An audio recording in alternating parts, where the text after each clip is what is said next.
Thank you, Siddesh, once again, and good morning to all the participants of this event. Uh, I'm very happy to join all of you online today, though I was expecting to join you physically, but because of some unavoidable meetings here, I could not join you there, but I'm happy that at least I could connect with you online.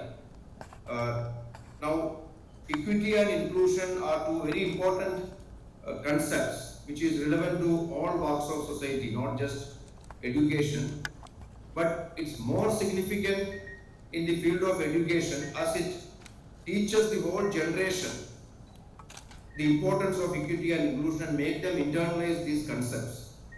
We all know that if a society is not inclusive and equitable, then it can be reasonably presumed that the education system followed in that society is not inclusive and equitable and it's not teaching these concepts to the children.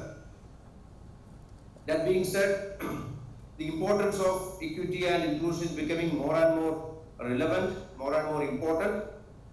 Internationally and nationally also this is being recognized today. We all know that the new education policy, which was released in 2020, focuses on the importance of these two concepts. And actually many of the recommendations in the NEP reverberates the idea that no child should be left behind in terms of educational opportunity, like their background, socio-economical factors, and many factors including gender, caste, disability, region, income. None of these factors should become a bottleneck in any child accessing the quality education. That should be the objective of any program. Now, being said that, let me highlight a few aspects of what exactly we are trying to do in the state of Andhra Pradesh in order to address this issue. State government firmly believes that the education system should be equitable, inclusive, and should provide quality education to everyone. With this objective in mind, Government of Andhra Pradesh has initiated several programs, several unique programs in order to ensure that there is proper access, retention, and inclusion of the children. The first program which I would like to highlight is about the Ammavadi program, which is a direct benefit transfer program to the mothers of all the children who are studying in the schools from class 1 to 12. Any child who is coming under the below poverty line category and who is having 75% attendance, the mothers of all their children, unique mothers, are given 15,000 rupees per year through direct benefit transfer. Every year about 45 lakh mothers in the state are getting benefited and about 6,500 crore per year is being transferred through this program. In last 3 years, this program has been done, and in this year June, we will be having the fourth tranche of this release.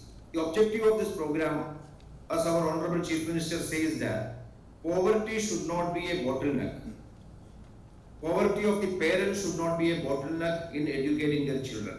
To this objective, this money is being given to all the children irrespective of which school they are studying, government, private, aided, whichever management, this money is being provided as an incentive to the parents to send their children to school. This is one of the, I would say this is one of the most equitable program anywhere in the country or maybe globally also.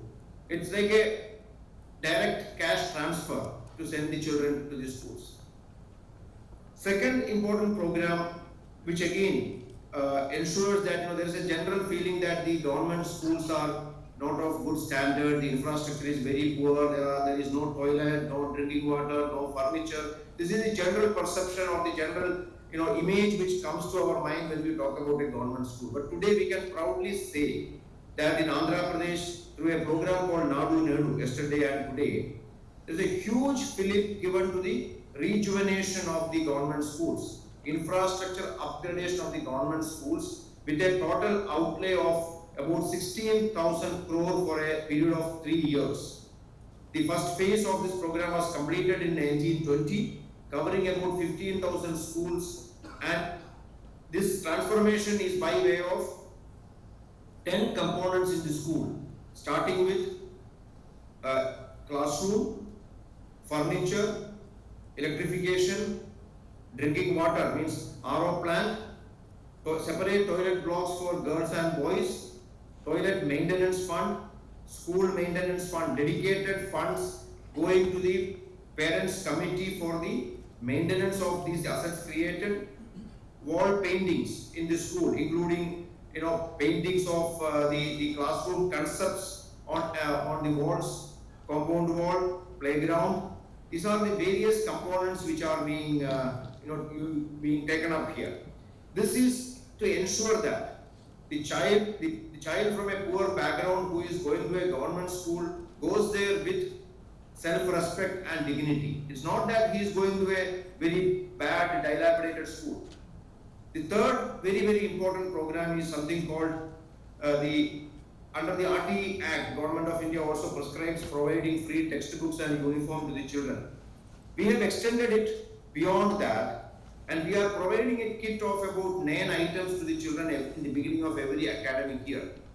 Each kit, worth almost about 2,200 rupees per child, has 3 pairs of uniform, 1 pair of shoes, 2 pairs of socks, 1 belt, 1 school bag, all the textbooks, and a set of notebooks, workbooks, and Oxford dictionary. This full set is given to the child as a kit in the beginning of the academic year. As I mentioned, it's around 2,200 rupees per child, and it's costing almost 1,000 crores per year for the exchequer. Similarly, we provide midday meal program, but the midday meal in Andhra Pradesh is again highly enriched through various components. 6 weeks a day, there's a different menu every day, and egg is given on 5 days. Similarly, chikki, peanut chikki is given on 3 days. Ragi malt or ragi java is given on another 3 days. Which in fact through various studies nationally also is rated to be one of the best and most balanced nutritious midday meal program which we are running. Why I am talking about this program is to bring it to your notice that in order to provide best facilities in the government schools and ensure that parents or the general society doesn't consider government schools to be inferior to any. So we want to ensure that this is considered. Now coming to the specific aspects of inclusion for children belonging to various backward community, including scheduled tribes, Dalits, and other categories. Also, we have special programs. See, one important program which I would like to mention is developing primers in the tribal languages. The tribal children, as you may be knowing, many of the tribal communities, they don't have a dialect they don't have a script of their own, though they speak a different language. So when we talk about education in mother tongue, Telugu being the mother tongue in Andhra Pradesh, but many of these tribal communities, Telugu is not in fact their mother tongue. But and they don't know Telugu script, they can't read or speak in Telugu. So in order to bridge that gap, for 6 major tribal communities in the state, we have developed primers in their own languages for the first time in the country. And now these primers have both Telugu as well as the local tribal language, which helps we have trained the teachers, and we have also started implementing this in the tribal areas. Similarly, another important aspect to bring in inclusion we have done is English medium is focused in the Andhra Pradesh schools today, along with the mother tongue. Very high emphasis on teaching children in English right from the primary schools. So spoken English, written English, and also to ensure this, all the textbooks in Andhra Pradesh today are bilingual textbooks.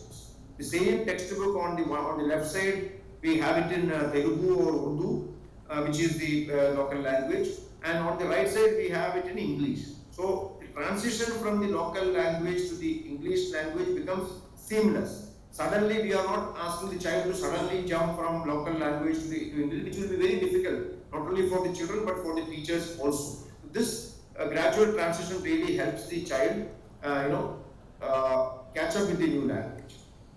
Now, coming to the special category of CWS and children, which in our state, we have multi-pronged strategy to actually address this issue, right from the early screening and identification to camps which are organized at the block level, certification done, and then there is a pension program in the state of Andhra Pradesh, wherein all the differentially abled people, including the children, are given pensions, which is of course not an education specific program, but this pension of about 2,500 rupees per month going through DBT to the account of the parents really helps take care of that child. In addition to this, through the screening camps, the children whom we have identified about 95,000 children last year, and they are all enrolled either in the regular schools or in our special education centers, which we call Bhavita centers, which are either attached to a high school or attached to the block resource center or the mandal resource center in the state. There we have dedicated teachers, 2 teachers who are special educators. In addition to that, we also have the support of physiotherapist and other clinical intervention, which is on a part-time basis. One physiotherapist may be taking care of 1 or 2 centers, and they also do the home-based interventions. It's not that all the children have to come to the center regularly. There are some children who may not be able to come regularly. These physiotherapists and other support staff go to the houses and take care of them. Similarly, we provide transportation facility, escort allowances to the children, and especially for the girl children, we give special allowances as well.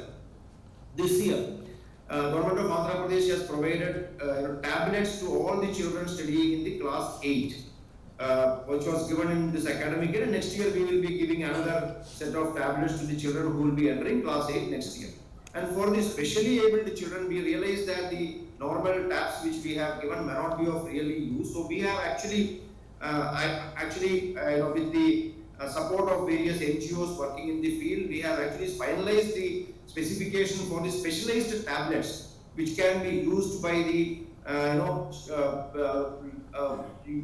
deaf and dumb and blind children with a special software and the special keyboard attached to it. We are providing this to almost about 20,000 children in the state. This is a special intervention that when we talk about digital education, there is a high emphasis on digital education in the schools today. But then this digital education should not create further digital divide among the children who are belonging to this category. That's one big thing which we have realized. Unless we provide this special packages or the special devices to them, they may not be able to make use of this. Similarly, this year, maybe in the newspaper today, it has been prominently reported. For the first time in the state of Andhra Pradesh, about 10 children will be writing 10th class examination. Blind children will be writing 10th class examination in the computers without the help of scribes, without the use of scribes for the first time. We are going to enable it. We have already given permission to the these children who are trained for last 6 months using a special software installed in their laptops. The 10th class examination board has permitted to make use of this. This will be a very, very big step going forward. We want to encourage the children to write their exams themselves without depending upon any other individual. So these are a few things because of the paucity of time. I was told by Suresh that I have about 15 minutes of time. So I try to cover a few of the initiatives which we are trying to bring in, and two more important things I would like to mention before I close. One thing is that Andhra Pradesh, we are trying to develop a comprehensive action plan for inclusive education for the state.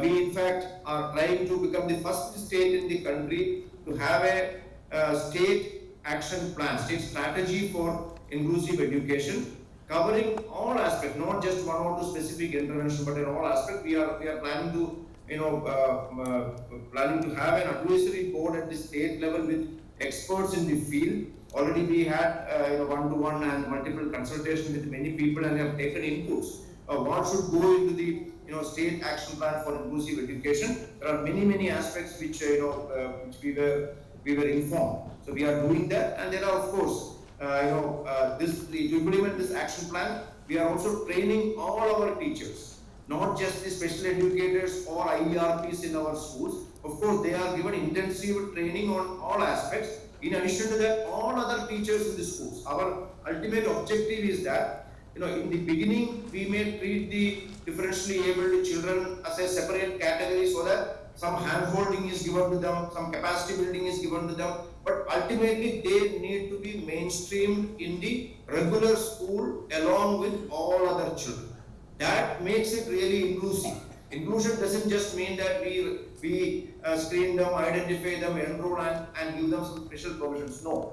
Real inclusion happens when all other children, all other teachers in the school accept these children also as part of them, similar to them. So this is a very big challenge. It's not very easy. I have also personally seen in many of the schools that where you have a special educator, what happens?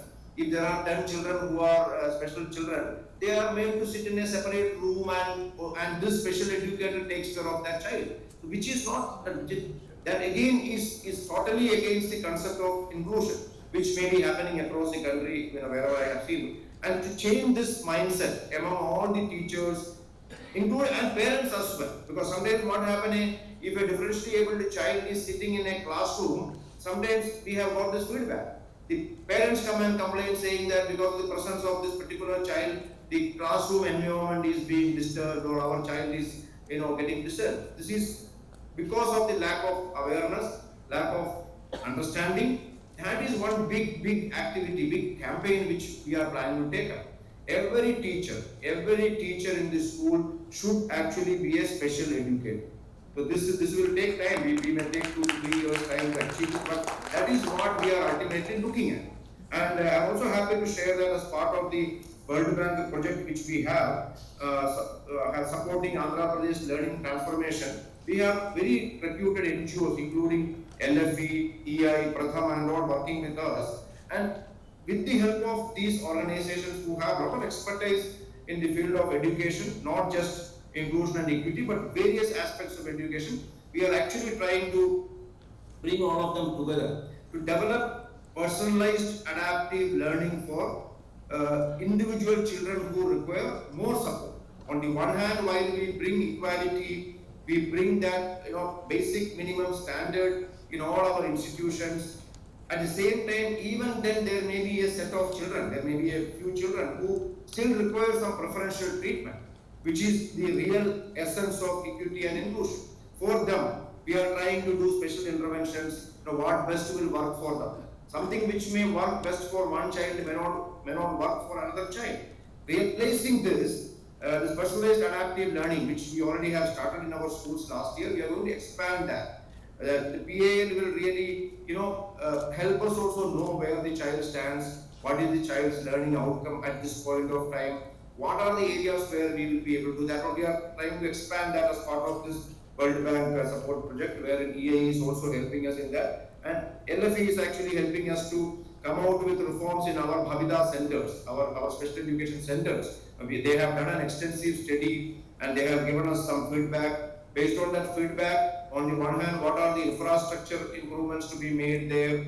What are the capacity building to be done for the teachers and special educators there? This is what today we are at that stage where we have already prepared the action plan for this, and in the coming years, I am confident that we will be able to implement it, and in another maybe 2 to 3 years, we want to see Andhra Pradesh school education sector to be really inclusive and and ensure all the concepts of equity in every field of education in the state. So with these few words, I thank LFE for giving me this opportunity. Thank you very much. I look forward for your suggestions.